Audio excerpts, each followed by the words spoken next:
Media உங்கள் கனவா? படிக்கும் அனைவருக்கும் internship, placement assistance. Pandey school of journalism short term கோர்ஸில் உடனே சேர 7338824242. தினம்தோறும் விளக்கேற்ற நல்ல எண்ணெய் இதயம் நல்லெண்ணெய்.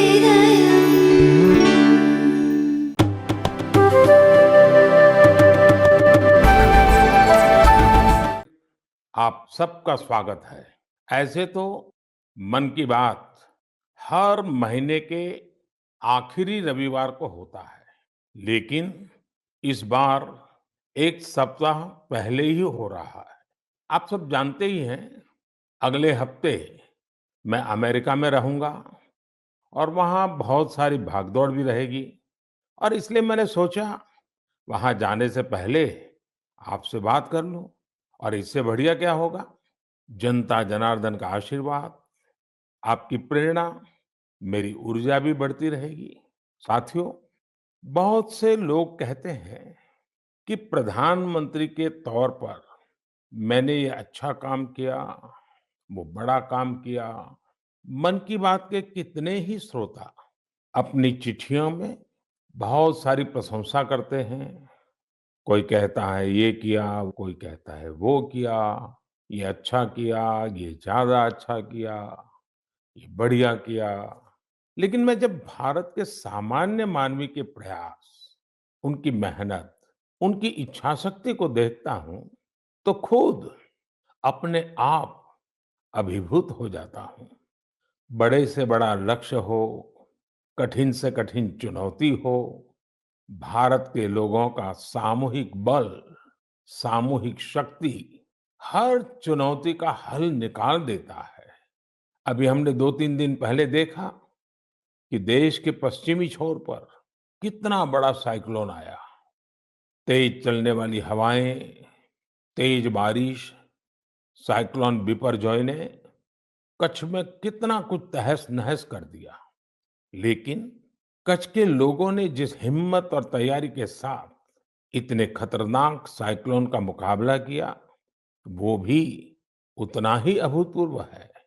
2 दिन बाद ही कच्छ के लोग अपना नया वर्ष यानी आषाढ़ी बीज भी मनाने जा रहे हैं। ये भी संयोग है कि आषाढ़ी बीज कच्छ में वर्षा की शुरुआत का प्रतीक माना जाता है। मैं इतने साल कच्छ आता जाता रहा हूँ, वहाँ के लोगों की सेवा करने का मुझे सौभाग्य भी मिला है और इसके लिए कच्छ के लोगों का हौसला और उनकी जिजीविषा के बारे में मैं अच्छी तरह जानता हूँ। 2 दशक पहले के विनाशकारी भूकंप के बाद जिस कच्छ के बारे में कहा जाता था वो कभी उठ नहीं पाएगा, आज वही जिला देश के तेजी से विकसित होते जिलों में से एक है। मुझे विश्वास है साइक्लोन बिपरजॉय ने जो तबाही मचाई है, उससे भी कच्छ के लोग बहुत तेजी से उभर जाएंगे। साथियों, प्राकृतिक आपदाओं पर किसी का जोर नहीं होता, लेकिन बीते वर्षों में भारत ने आपदा प्रबंधन की जो ताकत विकसित की है, वो आज एक उदाहरण बन रही है। प्राकृतिक आपदाओं से मुकाबला करने का एक बड़ा तरीका है प्रकृति का संरक्षण। आजकल मॉनसून के समय में तो इस दिशा में हमारी जिम्मेदारी और भी बढ़ जाती है। इसीलिए ही आज देश कैच द रेन जैसे अभियानों के जरिए सामूहिक प्रयास कर रहा है। पिछले महीने मन की बात में ही हमने जल संरक्षण से जुड़े स्टार्टअप्स की चर्चा की थी। इस बार भी मुझे चिट्ठी लिखकर कई ऐसे लोगों के बारे में बताया गया है जो पानी की एक एक बूंद बचाने के लिए जी जान से लगे हैं। ऐसे ही एक साथी हैं यूपी के बांदा जिले के तुलसीराम यादव जी। तुलसीराम यादव जी लुकतरा ग्राम पंचायत के प्रधान है। आप भी जानते हैं कि बांदा और बुंदेलखंड क्षेत्र में पानी को लेकर कितनी कठिनाइयां रही है। इस चुनौती से पार पाने के लिए तुलसीराम जी ने गांव के लोगों को साथ लेकर इलाके में 40 से ज्यादा तालाब बनवाए हैं। तुलसीराम जी ने अपनी मुहिम का आधार बनाया है खेत का पानी खेत में गांव का पानी गांव में। आज उनकी मेहनत का ही नतीजा है कि उनके गांव में भूजल स्तर सुधर रहा है। ऐसे ही यूपी के हापुड़ जिले में लोगों ने मिलकर के एक विलुप्त नदी को पुनर्जीवित किया है। यहाँ काफी समय पहले नीम नाम की एक नदी हुआ करती थी। समय के साथ वो लुप्त हो गई, लेकिन स्थानीय स्मृतियां और जन कथाओं में उसे हमेशा याद किया जाता रहा। आखिरकार लोगों ने अपनी इस प्राकृतिक धरोहर को फिर से सजीव करने की ठानी। लोगों के सामूहिक प्रयास से अब नीम नदी फिर से जीवंत होने लगी है। नदी के उद्गम स्थल को अमृत सरोवर के तौर भी विकसित किया जा रहा है। साथियों, ये नदी, नहर, सरोवर, ये केवल जल स्रोत ही नहीं होते हैं, बल्कि इनसे जीवन के रंग और भावनाएं भी जुड़ी होती हैं। ऐसा ही एक दृश्य अभी कुछ ही दिन पहले महाराष्ट्र में देखने को मिला। ये इलाका ज्यादातर सूखे की चपेट में रहता है। 5 दशक के इंतजार के बाद यहाँ निलवंडे डैम की कैनाल का काम अब पूरा हो रहा है। कुछ दिन पहले टेस्टिंग के दौरान कैनाल में पानी छोड़ा गया था। इस दौरान जो तस्वीरें आई वो वाकई भावुक करने वाली थी। गांव के लोग ऐसे झूम रहे थे जैसे होली दिवाली का त्योहार हो। साथियों, जब प्रबंधन की बात हो रही है तो मैं आज छत्रपति शिवाजी महाराज को भी याद करूंगा। छत्रपति शिवाजी महाराज की वीरता के साथ ही उनकी गवर्नेंस और उनके प्रबंध कौशल से भी बहुत कुछ सीखने को मिलता है।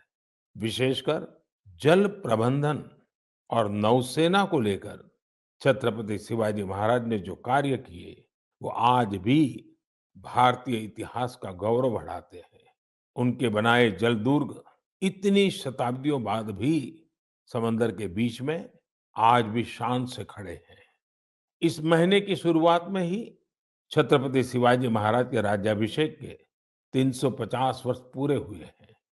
इस अवसर को एक बड़े पर्व के रूप में मनाया जा रहा है। इस दौरान महाराष्ट्र के रायगढ़ किले में इससे जुड़े भव्य कार्यक्रमों का आयोजन किया गया। मुझे याद है, कई वर्ष पहले 2014 में मुझे रायगढ़ जाने उस पवित्र भूमि को नमन करने का सौभाग्य मिला था। ये हम सबका कर्तव्य है कि उस अवसर पर हम छत्रपति शिवाजी महाराज के प्रबंध कौशल को जानें, उनसे सीखें। इससे हमारे भीतर हमारी विरासत पर गर्व का बोध भी जगेगा और भविष्य के लिए कर्तव्यों की प्रेरणा भी मिलेगी। मेरे प्यारे देशवासियों, आपने रामायण की उस नन्ही गिलहरी के बारे में जरूर सुना होगा, जो राम सेतु बनाने में मदद करने के लिए आगे आई थी। कहने का मतलब ये कि जब नीयत साफ हो, प्रयासों में ईमानदारी हो, तो फिर कोई भी लक्ष्य कठिन नहीं रहता। भारत भी आज इसी नेक नियत से एक बहुत बड़ी चुनौती का मुकाबला कर रहा है। ये चुनौती है टीबी की, जिसे क्षय रोग भी कहा जाता है। भारत ने संकल्प किया है 2025 तक टीबी मुक्त भारत बनाने का। लक्ष्य बहुत बड़ा जरूर है। एक समय था जब टीबी का पता चलने के बाद परिवार के लोग ही दूर हो जाते थे, लेकिन ये आज का समय है जब टीबी के मरीज को परिवार का सदस्य बनाकर उनकी मदद की जा रही है। इस क्षय रोग को जड़ से समाप्त करने के लिए निक्षय मित्रों ने मोर्चा संभाल लिया है। देश में बहुत बड़ी संख्या में विभिन्न सामाजिक संस्थाएं निक्षय मित्र बनी हैं। गांव देहात में, पंचायतों में हजारों लोगों ने खुद आगे आकर टीबी मरीजों को गोद लिया है। कितने ही बच्चे हैं जो टीबी मरीजों की मदद के लिए आगे आए हैं। ये जन भागीदारी ही इस अभियान की सबसे बड़ी ताकत है। इसी भागीदारी की वजह से आज देश में 10 लाख से ज्यादा टीबी मरीजों को गोद लिया जा चुका है। और ये पुण्य का काम किया है करीब करीब 85,000 निक्षय मित्रों ने। मुझे खुशी है कि देश के कई सरपंचों ने, ग्राम प्रधानों ने भी ये बीड़ा उठा लिया है कि वो अपने गांव में टीबी को समाप्त करके ही रहेंगे। नैनीताल के एक गांव के निक्षय मित्र श्रीमान दिकर सिंह मेवाड़ी जी ने टीबी के 6 मरीजों को गोद लिया है। ऐसे ही किन्नौर की एक ग्राम पंचायत के प्रधान निक्षय मित्र श्रीमान ज्ञान सिंह जी भी अपने ब्लॉक में टीबी मरीजों को हर जरूरी सहायता उपलब्ध कराने में जुटे हैं। भारत को टीबी मुक्त बनाने की मुहिम में हमारे बच्चे और युवा साथी भी पीछे नहीं है। हिमाचल प्रदेश के ऊना की 7 साल की बेटी नलिनी सिंह का कमाल देखिए। बिटिया नलिनी अपनी पॉकेट मनी से टीबी मरीजों की मदद कर रही है।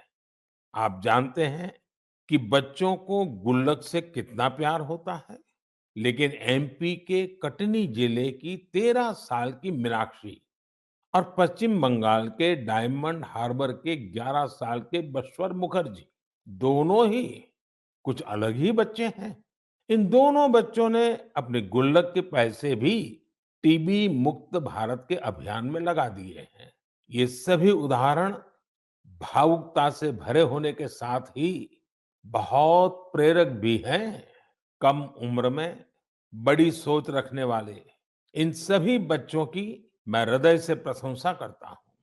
मेरे प्यारे देशवासियों, हम भारतवासियों का स्वभाव होता है कि हम हमेशा नए विचारों के स्वागत के लिए तैयार रहते हैं। हम अपनी चीजों से प्रेम करते हैं और नई चीजों को आत्मसात भी करते हैं।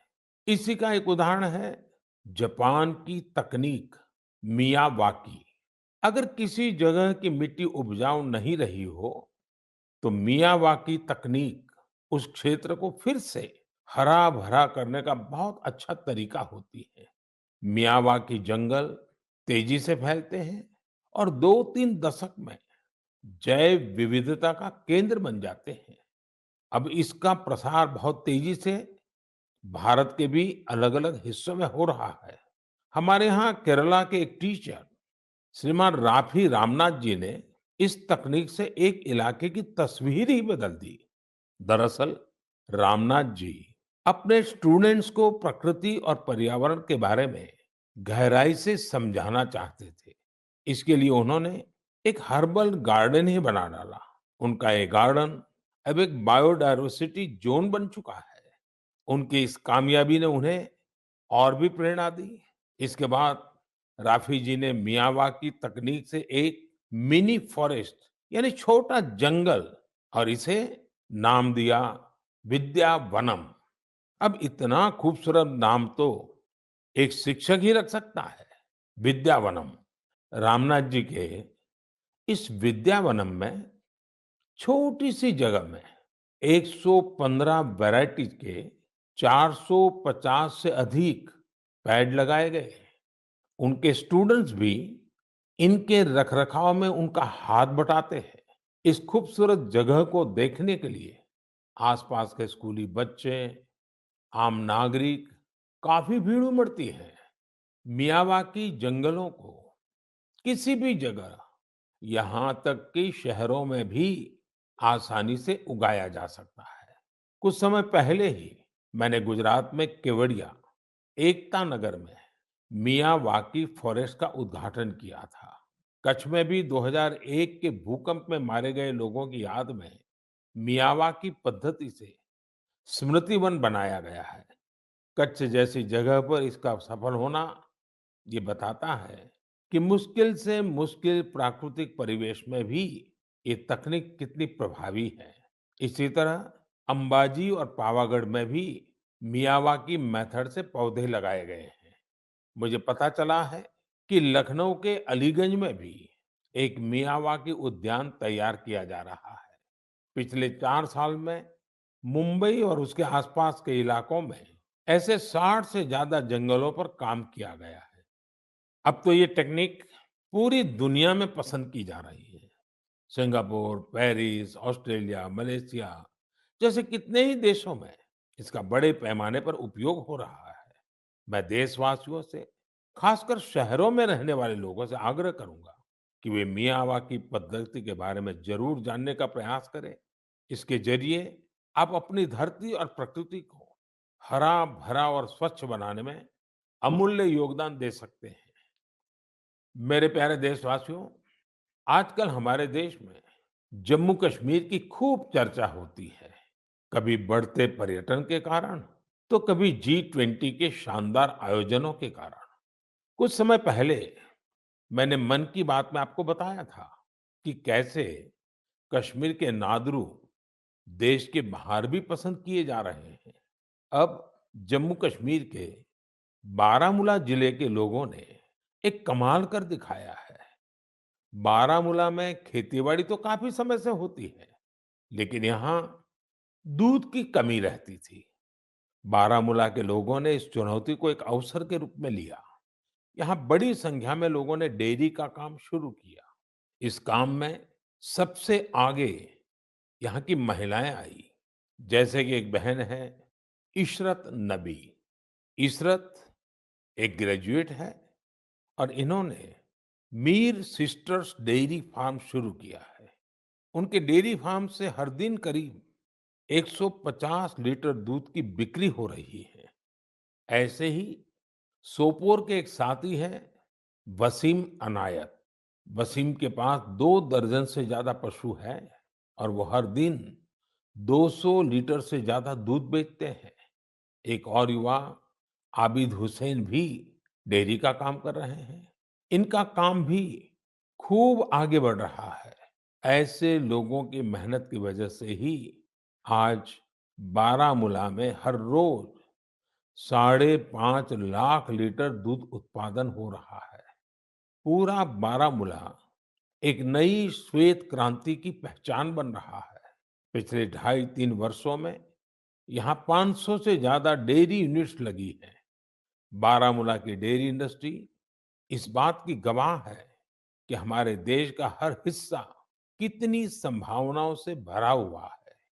किसी क्षेत्र के लोगों की सामूहिक इच्छा शक्ति कोई भी लक्ष्य प्राप्त करके दिखा सकती है। मेरे प्यारे देशवासियों, इसी महीने खेल जगत से भारत के लिए कई बड़ी खुशखबरियां आई हैं।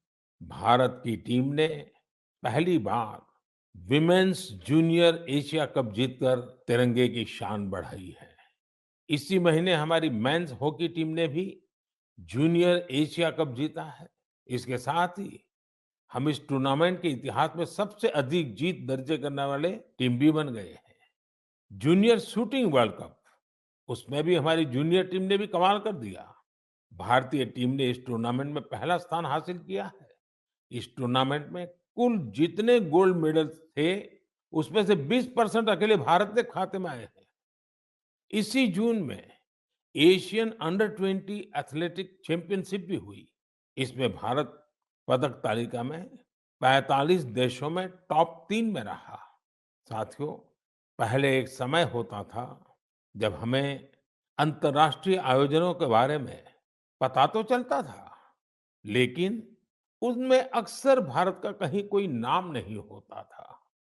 लेकिन आज मैं केवल पिछले कुछ सप्ताह की सफलताओं का जिक्र कर रहा हूं, तो भी लिस्ट इतनी लंबी हो जाती है।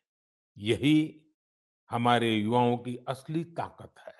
ऐसे कितने ही खेल और प्रतियोगिताएं हैं जहां आज भारत पहली बार अपनी मौजूदगी दर्ज करवा रहा है। जैसे कि लॉन्ग जंप में श्री शंकर मुरली ने पेरिस डायमंड लीग जैसे प्रतिष्ठित आयोजन में देश को ब्रॉन्ज दिलाया है। ये इस प्रतियोगिता में भारत का पहला मेडल है। ऐसे ही एक सफलता हमारी अंडर 70 वुमेन रेसलिंग टीम ने किर्गिस्तान में भी दर्ज की है। मैं देश के इन सभी एथलीट्स, उनके पेरेंट्स और कोचिज, सबको उनके प्रयासों के लिए बहुत-बहुत बधाई देता हूं। साथियों, इंटरनेशनल आयोजनों में देश की सफलता के पीछे राष्ट्रीय स्तर पर हमारे खिलाड़ियों की कड़ी मेहनत होती है। आज देश के अलग-अलग राज्यों में एक नए उत्साह के साथ खेलों के आयोजन होते हैं। इनसे खिलाड़ियों को खेलने, जीतने और हार से सीखने का मौका मिलता है। जैसे अभी उत्तर प्रदेश में खेलो इंडिया यूनिवर्सिटी गेम्स का आयोजन हुआ। इसमें युवाओं में खूब उत्साह और जोश देखने को मिला। इन खेलों में हमारे युवाओं ने 11 रिकॉर्ड तोड़े हैं। इन खेलों में पंजाब यूनिवर्सिटी, अमृतसर की गुरु नानक देव यूनिवर्सिटी और कर्नाटका की जैन यूनिवर्सिटी मेडल टैली में पहले 3 स्थानों पर रही है। साथियों, ऐसे टूर्नामेंट्स का एक बड़ा पहलू यह भी होता है कि इनसे युवा खिलाड़ियों की कई इंस्पायरिंग स्टोरी। खेलो इंडिया यूनिवर्सिटी गेम्स में रोविंग स्पर्धा में असम की कॉटन यूनिवर्सिटी के अन्यतम राजकुमार ऐसे पहले दिव्यांग खिलाड़ी बने जिन्होंने इसमें हिस्सा लिया। बरकतुल्ला यूनिवर्सिटी की निधि पवैया घुटने में गंभीर चोट के बावजूद शॉट पुट में गोल्ड मेडल जीतने में कामयाब रही। सावित्रीबाई फूले पुणे यूनिवर्सिटी के शुभम भंडारे को एंकल इंजरी के चलते पिछले साल बेंगलुरु में निराशा हाथ लगी थी, लेकिन इस बार वे स्टेपल चेस के गोल्ड मेडलिस्ट बने हैं। बर्दवान यूनिवर्सिटी की सरस्वती कुंडू अपनी कबड्डी टीम की कैप्टन है। वे कई मुश्किलों को पार कर यहाँ तक पहुंची है। बेहतरीन प्रदर्शन करने वाले बहुत सारे एथलेट्स को टॉप स्कीम से भी बहुत मदद मिल रही है। हमारे खिलाड़ी जितना खेलेंगे उतना ही खिलेंगे। मेरे प्यारे देशवासियों, 21 जून भी अब आ ही गई है। इस बार भी विश्व के कोने-कोने में लोग अंतर्राष्ट्रीय योग दिवस का उत्सुकता से इंतजार कर रहे हैं। इस वर्ष योग दिवस की थीम है योगा फॉर वसुधैव कुटुंबकम, यानी एक विश्व एक परिवार के रूप में सबके कल्याण के लिए योग। यह योग की उस भावना को व्यक्त करता है जो सबको जोड़ने वाली और साथ लेकर चलने वाली है। हर बार की तरह इस बार भी देश के कोने-कोने में योग से जुड़े कार्यक्रम आयोजित किए जाएंगे। साथियों, इस बार मुझे न्यूयॉर्क के संयुक्त राष्ट्र मुख्यालय यूएन में होने वाले योग दिवस कार्यक्रम में शामिल होने का अवसर मिलेगा। मैं देख रहा हूं कि सोशल मीडिया पर भी योग दिवस को लेकर गजब का उत्साह दिख रहा है। साथियों, मेरा आप सभी से आग्रह है कि आप योग को अपने जीवन में जरूर अपनाएं, इसे अपनी दिनचर्या का हिस्सा बनाएं। अगर अब भी आप योग से नहीं जुड़े हैं, तो आने वाली 21 जून इस संकल्प के लिए बहुत बेहतरीन मौका है। योग में तो वैसे भी ज्यादा तामझाम की जरूरत ही नहीं होती है।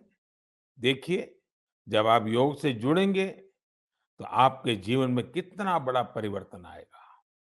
मेरे प्यारे देशवासियों, परसों यानी 20 जून को ऐतिहासिक रथ यात्रा का दिन है।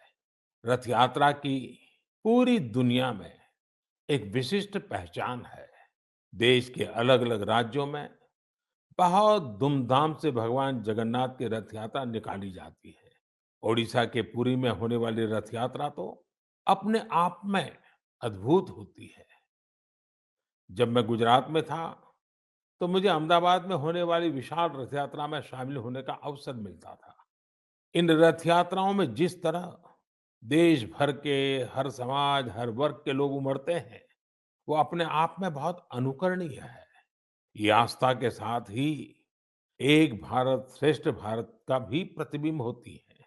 इस पावन पुनीत अवसर पर आप सभी को मेरी ओर से बहुत बहुत शुभकामनाएं। मेरी कामना है भगवान जगन्नाथ सभी देशवासियों को अच्छे स्वास्थ्य और सुख समृद्धि का आशीर्वाद प्रदान करें। साथियों, भारतीय परंपरा और संस्कृति से जुड़े उत्सव की चर्चा करते हुए मैं देश के राजभवनों में हुए दिलचस्प आयोजनों का भी जरूर उल्लेख करूंगा। अब देश में राजभवनों की पहचान सामाजिक और विकास कार्यों से होने लगी है। आज हमारे राजभवन टीबी मुक्त भारत अभियान के, प्राकृतिक खेती से जुड़े अभियान के ध्वजवाहक बन रहे हैं। बीते समय में गुजरात हो, गोवा हो, तेलंगाना हो, महाराष्ट्र हो, सिक्किम हो, इनके स्थापना दिवस को अलग-अलग राजभवनों ने जिस उत्साह के साथ सेलिब्रेट किया, वो अपने आप में एक मिसाल है। ये एक बेहतरीन पहल है, जो एक भारत श्रेष्ठ भारत की भावना को सशक्त बनाती है। साथियों, भारत लोकतंत्र की जननी है, मदर ऑफ डेमोक्रेसी है।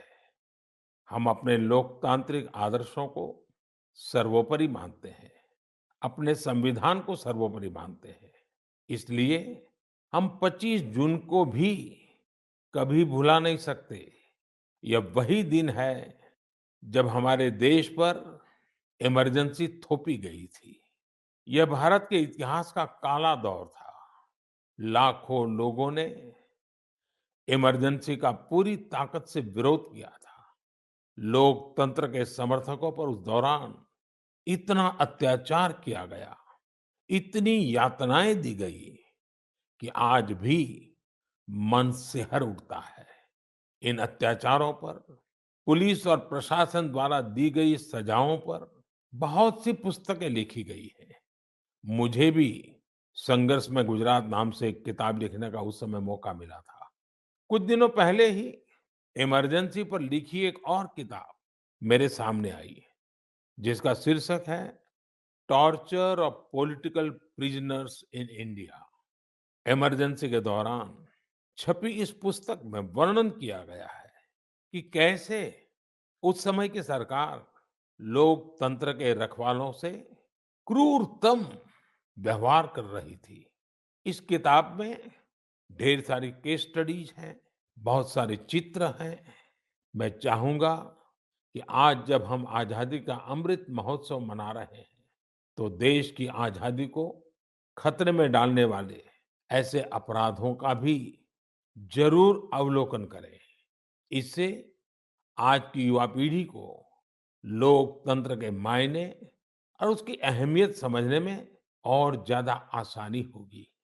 मेरे प्यारे देशवासियों, मन की बात रंग बिरंगे मोतियों से सजी एक सुंदर माला है, जिसका हर मोती अपने आप में अनूठा और अनमोल है। इस कार्यक्रम का हर एपिसोड बहुत ही जीवंत होता है, हमें सामूहिकता की भावना के साथ साथ समाज के प्रति कर्तव्य भाव और सेवा भाव से भरता है। यहाँ उन विषयों पर खुलकर चर्चा होती है जिनके बारे में हमें आमतौर पर कम ही पढ़ने सुनने को मिलता है। हम अक्सर देखते हैं कि मन की बात में किसी विषय का जिक्र होने के बाद कैसे अनेकों देशवासियों को नई प्रेरणा मिली। हाल ही में मुझे देश की प्रसिद्ध भारतीय शास्त्रीय नृत्यांगना आनंदा शंकर जयंत का एक पत्र मिला।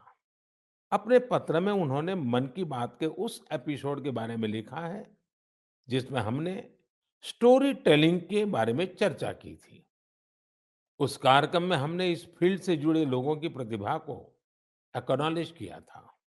मन की बात के उस कार्यक्रम से प्रेरित होकर आनंदा शंकर जयंत ने कुट्टी कहानी तैयार की है। ये बच्चों के लिए अलग अलग भाषाओं की कहानियों का एक बेहतरीन संग्रह है। यह प्रयास इसलिए भी बहुत अच्छा है क्योंकि इससे हमारे बच्चों का अपनी संस्कृति से लगाव और गहरा होता है। उन्होंने इन कहानियों के कुछ इंटरेस्टिंग वीडियोस अपने यूट्यूब चैनल पर भी अपलोड किए हैं। मैंने आनंदा शंकर जयंत के इस प्रयास की विशेष तौर पर इसलिए चर्चा की क्योंकि ये देखकर मुझे बहुत अच्छा लगा कि कैसे देशवासियों के अच्छे काम दूसरों को भी प्रेरित कर रहे हैं। इससे सीखकर वे भी अपने हुनर से देश और समाज के लिए कुछ बेहतर करने की कोशिश करते हैं। यही तो हम भारतवासियों का वो कलेक्टिव पावर है जो देश की प्रगति में नई शक्ति भर रही है। मेरे प्यारे देशवासियों, इस बार मन की बात में मेरे साथ इतना ही। अगली बार नए विषयों के साथ आपसे फिर मुलाकात होगी। बारिश का समय है, इसलिए अपने स्वास्थ्य का खूब ध्यान रखिए, संतुलित खाइए और स्वस्थ रहिए। हाँ, योगा जरूर कीजिए। अब कई स्कूलों में गर्मी की छुट्टियां भी खत्म होने को है। मैं बच्चों से भी कहूंगा कि होमवर्क लास्ट दिन के लिए पेंडिंग ना रखें। काम खत्म करिए और निश्चिंत रहिए। बहुत बहुत धन्यवाद।